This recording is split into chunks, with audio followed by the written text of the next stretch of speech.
Mahigit 3 milyong pisong cash at tseke ang natangay mula sa 2 empleyado matapos silang harangin ng mga nagpakilalang tauhan ng CIDG.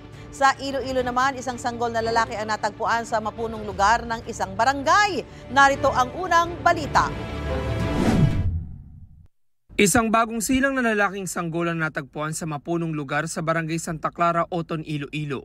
Ayon sa kaanak ng residente nakakita sa sanggol, nakabalot sa jacket at nangingitim na ang sanggol nang datnan sa ilalim ng puno ng kaimito. Malapit lang daw ang nasabing lugar sa kanilang bahay pero wala raw silang narinig na ingay na nagpapahiwatig na may nanganak doon. Sa isinagawang imbestigasyon na diskubring ang ina ng sanggol ay kamag-anak mismo na nakapulot.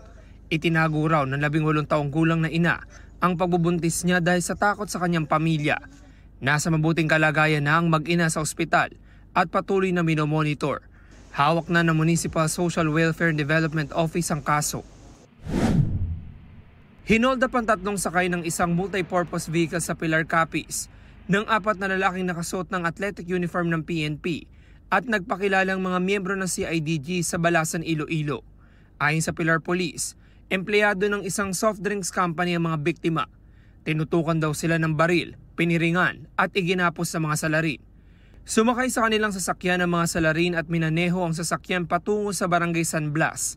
Doon tinangay raw ng mga salarin ang nasa 3.1 million pesos na collection money na dala ng mga biktima at 3 tseke na halos 1.5 million pesos ang halaga. Natukoy na raw ng pulisya ang pagkakakilanlan ng 2 sa mga salarin. Iginiit naman ng pulisya na walang pulis na nagsasagawa ng checkpoint na suot ng kanilang athletic uniform. Wala rin daw si IDG unit sa Balasan.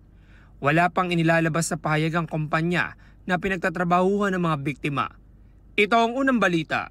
James Agustin para sa GMA Integrated News. Gusto mo bang mauna sa mga balita?